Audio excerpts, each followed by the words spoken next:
come mai non viene premiato lo sforzo dei nostri agricoltori o dei vitivinicoltori, quando sappiamo bene che abbiamo delle eccellenze soprattutto nel Padovano, direi nella zona Colli, che come presidente provinciale e anche come vignaiolo lei conosce bene? Come mai appunto non viene riconosciuta questa voglia di forzare anche la qualità, talora investendo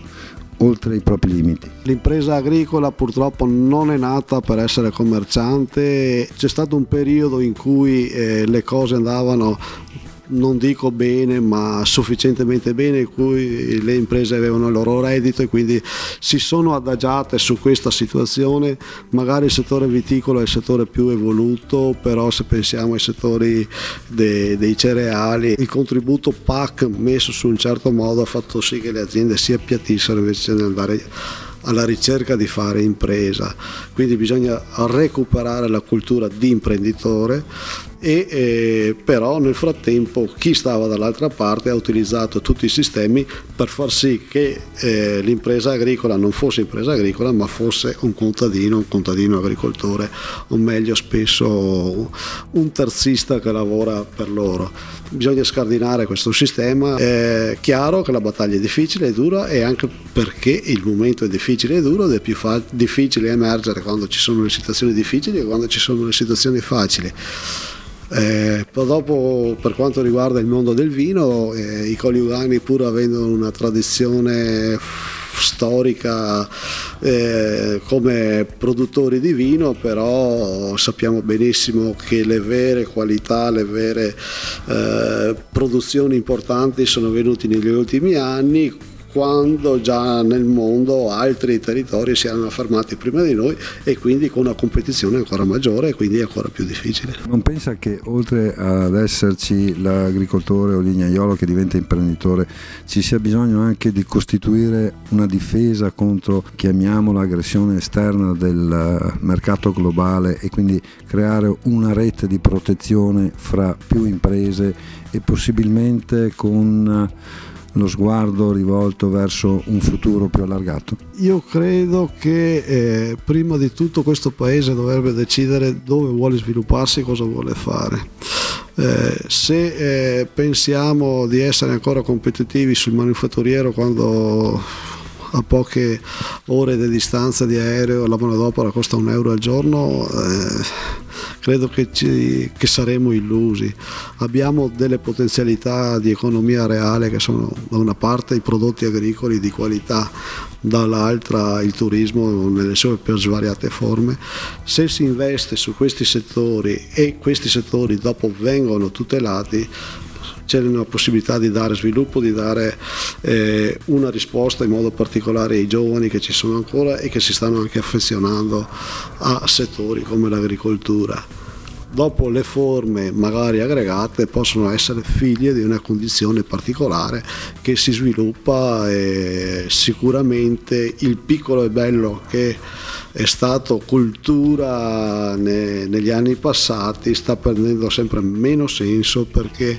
le aziende hanno bisogno di una gestione commerciale e una microazienda non può essere in grado di avere un commerciale perché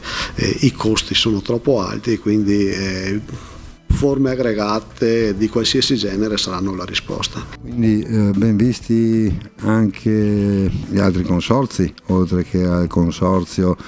dei vini DOC ed OCG nel Padovano, tipo penso al consorzio di Merlana piuttosto che alle altre realtà esistenti, purché mi pare di capire ci sia un'aggregazione che permetta un sistema, come dire, più omogeneo, unitario. I consorzi hanno uno scopo ben specifico. Le tre voci fondamentali degli statuti di consorzi sono tutela, promozione e controllo. Purtroppo il controllo l'hanno un po' perso con le ultime norme, ma lo scopo dei consorzi comunque è tutela, promozione e controllo dei prodotti che vengono fatti, quindi in questo caso di vino. Le forme aggregate non sono, cioè il consorzio può mettere assieme perché è un denominatore comune, però le forme aggregate devono essere forme di economia aggregata e non di un consorzio che appunto fa la promozione e la tutela, perché nel momento che un consorzio andasse a fare l'economico non sarebbe più la sua missione. Quindi ci vogliono altre realtà in campo? La norma in questo momento prevede soluzioni molto facili da perseguire, ci sono società agricole che si possono fare in modo semplice, cioè società di scopo, c'è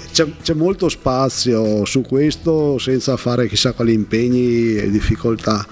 Io credo che però la prima cosa sia un aspetto culturale, che se fino a ieri eravamo convinti che essere piccoli e belli era un valore, oggi spesso non ha più un valore, e allora bisogna imparare a stare insieme, a dialogare, litigare, discutere, però dopo anche trovare la forma e il metodo per far sì che quelle che sono le qualità singole di una persona, di un'azienda o di una microazienda, messe assieme alle altre qualità singole di un'altra microazienda, possono essere una potenzialità per sdoganare questo momento difficile, ma non solo quello, ma avere una proiezione in futuro. Quindi del marketing territoriale? Il marketing territoriale è una cosa importantissima. Hai un incontro dove un noto esponente del bio padovano, di un'associazione del bio padovano, mi diceva: guarda, la sensazione che ho io è che l'effetto bio sta sempre più diminuendo, seppur in crescita, ma il trend sta un po' diminuendo, e ciò che vale di più è il territorio e l'origine che rappresentano i prodotti. Quindi questo lo prova sul campo, o meglio sulla piazza tutti i giorni, perché porta i suoi prodotti sulle piazze tutti i giorni. Però fare il marketing non è una cosa facile,